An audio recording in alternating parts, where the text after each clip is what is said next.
I want to cut across to my colleague Aishwarya, who is joining us. Aishwarya, 7:15 is the oath-taking ceremony. When do we have an idea of sorts in terms of who will be cabinet ministers, who will have independent charge, and those who will be MOS? Will there be a proper list which will be given out after oath-taking ceremony?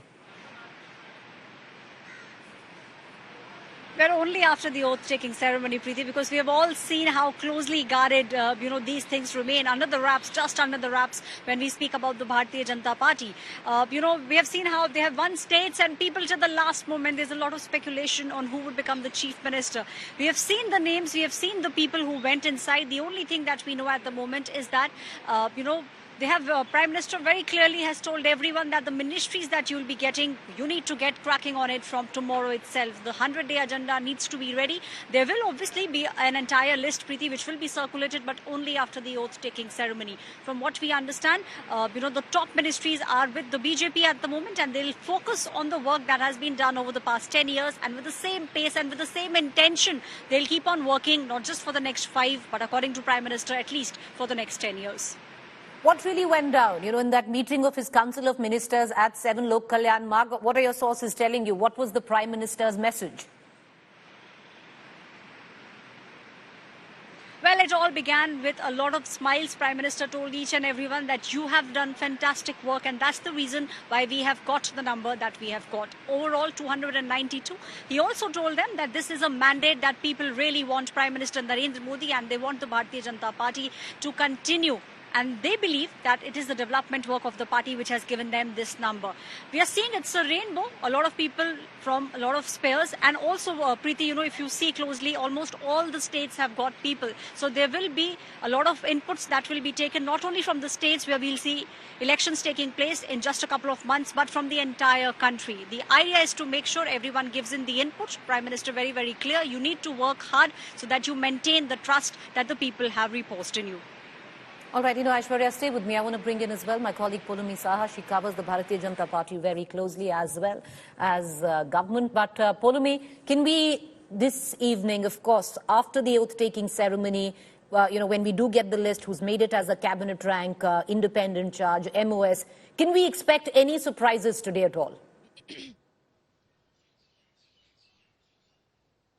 Well, Preeti, having covered Prime Minister Narendra Modi and his style of functioning over the last 10 years, we cannot put anything past him in terms of springing some surprises, rejigging ministries in a way that, it comes as a surprise for the minister as well, the minister designate as well. He has been known to challenge people and out of their comfort zone as well, not giving them exactly, what was their comfort area. For instance, Hardeep Puri, he was a diplomat in his past life, but when, of course, he entered politics, he's been given, ministries like civil aviation, for instance. He's been given petroleum in the last instance as well, housing and urban affairs as well. And yes, he clearly, the Prime Minister has been impressed with his performance, which is why, of course, he has been retained in the new Council of Ministers as well. Obviously, he continues to be a prominent Sikh face for the Bharatiya Janata Party as well, the BJP, which wants to make inroads into BJP, which is why they've, introduced Ravneet Singh Bittu, who lost the election from Ludhiana. But again, a young Sikh face for the Bharatiya Janata Party from the state of Punjab finds a place in the Union Council of Ministers. And then, of course, it's not that every time he wants to shake you out of your domain expertise area. General V.K. Singh was another case of people would have thought he would get defense, but naturally, given that he was Chief of Army Staff in his past life, but he was given, again, MOS Civil Aviation, MOS Road Transport and Highways as well. But then S. Jaishankar, a diplomat who was given his area of domain expertise, which was, of course, the Ministry of External Affairs. It remains to be seen which is the portfolio he's given this time round, again, retained by the Prime Minister in his new Council of Ministers. So we cannot put it past Narendra Modi that he could spring a few surprises there. All right, could spring a few surprises, but Poulomi, it has to be a very delicate balance because you also, for the first time, have to, accommodate in a big way where your allies are concerned. You need to accommodate states which are up for elections by the end of the year. And importantly, also now you need to accommodate caste representation. The sheer fact that the Dalits turned away from the BJP this election would be something that the BJP would be wanting to rectify in terms of representation.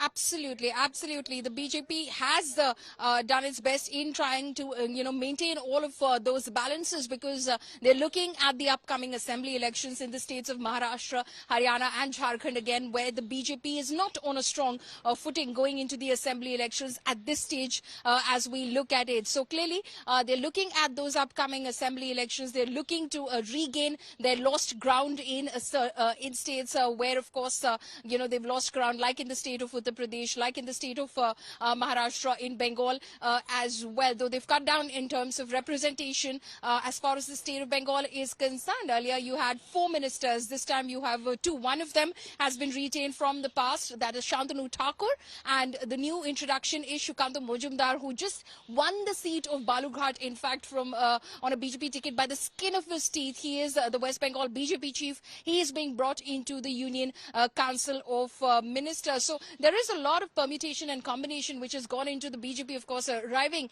at this decision in terms of how they're going to ensure that they have maximum representation across caste and community lines, like I was speaking about the Sikh faces within the government now. And then, of course, in terms of, ensuring that their allies are accommodated well as well. Though, of course, they're not very happy. They would have wanted much more. I've spoken to my sources within a couple of those allies, and they were hoping for better representation. Jiten Ram Manji, it's not very clear what he's getting at the moment or at what rank, but he clearly looked very miffed about the announcement earlier this morning, which is why he went with his son immediately to Amit Shah's residence after the announcement, after that call came in, and he looked pretty miffed at that point of time. His body language was a giveaway. And then, of course, there are those I've spoken with who are saying that, they should have had better representation. Your demand is 5 to 6 cabinet berths and MOS is included, and then you end up getting, for instance, the TDP 1 cabinet and 1 MOS. You're looking for more.